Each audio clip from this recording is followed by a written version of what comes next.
నా ధర్మం గొప్పదని చెప్పు, నా ధర్మాన్ని పాటించడంలో నాకు తృప్తి ఉందని చెప్పు, ఈ ధర్మమే నన్ను బతికిస్తోందని చెప్పు, తప్పులేదు అది. కానీ పరధర్మాన్ని అంగీకరిస్తే నువ్వు అజ్ఞానివి, నువ్వు ఆ ధర్మాన్ని వదిలిపెట్టేయాలి, ధర్మం అనేటువంటిది నీది కరెక్ట్ కాదు, నీ దాంట్లో అన్ని దోషాలే లోపాలే అని ఎదుటి వాళ్ళ ధర్మాన్ని వేలెత్తి చూపెట్టడం తప్పు.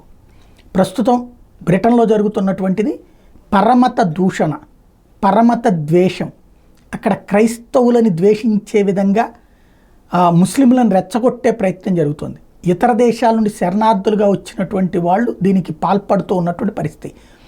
జెనోసైడ్ లాంటిది, అంటే జాతి అంతం లాంటి పిలుపులు ఇస్తున్నటువంటి నేపథ్యంలో ఇంతవరకు అది భావ ప్రకటన స్వాతంత్ర పక్కని వదిలేసినటువంటి పోలీసులు బ్రిటన్లో ఉన్న ప్రజలందరూ ఆగ్రహం వ్యక్తం చేయడంతో అలాంటి నినాదాలు ఇస్తున్నటువంటి ఒక మహిళని అరెస్ట్ చేయడం ద్వారా తొలిసారి సంచలనం సృష్టించారు. British police finally take action against those calling for genocide.